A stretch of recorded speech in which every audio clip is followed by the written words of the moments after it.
Action.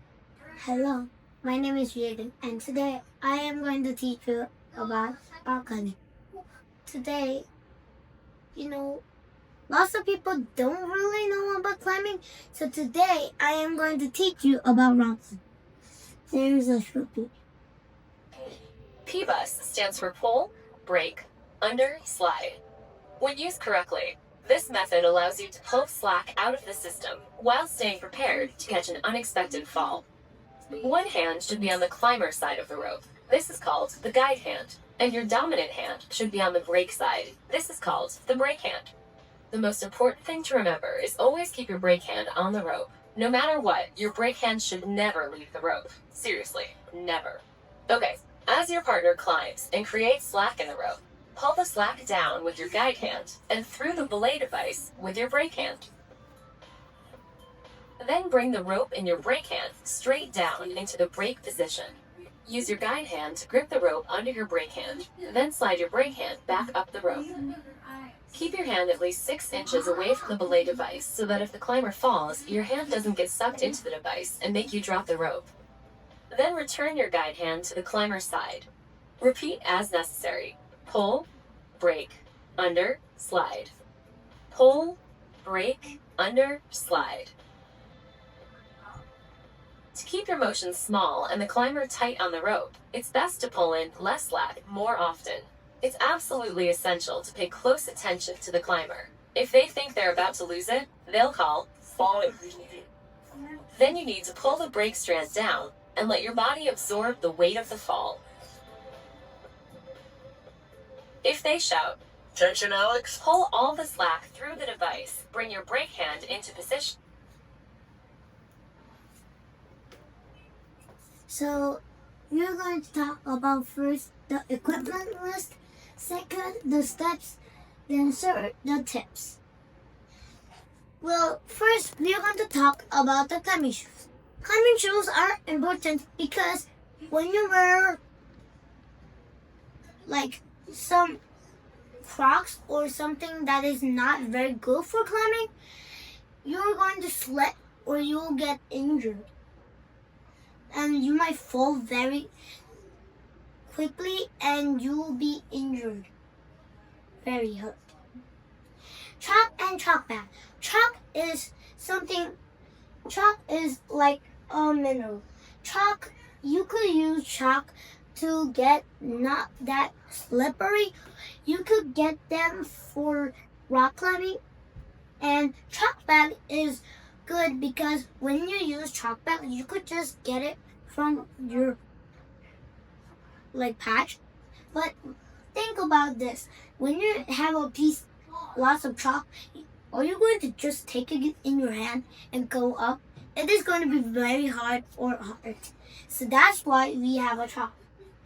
And there is something like chalk. So this is like chalk. And then it helps you not slip that much. The bouldering pad.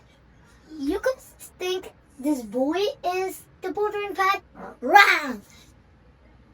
If you could see that arrow pointing to the pad, that is the bouldering pad. Climbing harnesses.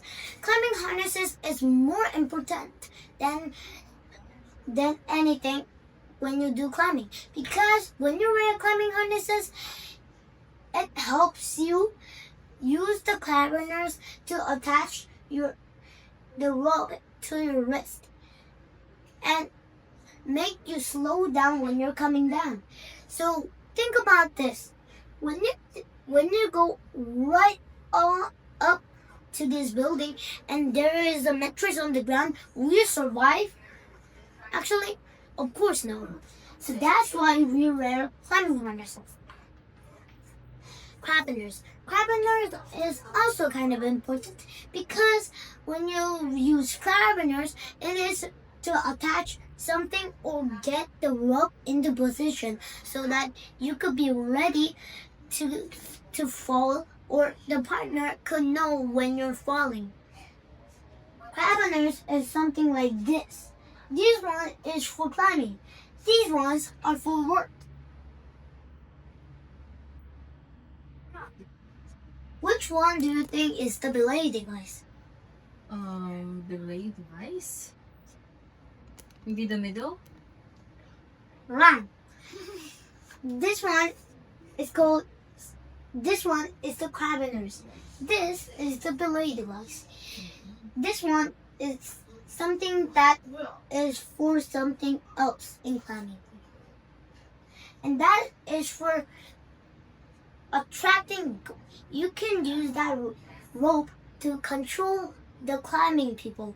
You could look at them and see, are they coming down or coming up? So that's what the belay device is for. The equipment.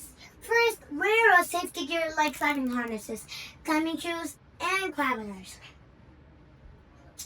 Second, find a good climbing gym for a place to climb. So like these ones and that one. These ones are kind of fun to go. Third, start with easier climbs. Then focus on footwork. Also maintain good body position. Lastly, warm up properly and practice falling with a partner. We need a partner because when we are coming down, we need a coach, or you will need some lift or something to help you. If there's nobody, then no one is going to help you. You could get injured. Thank you.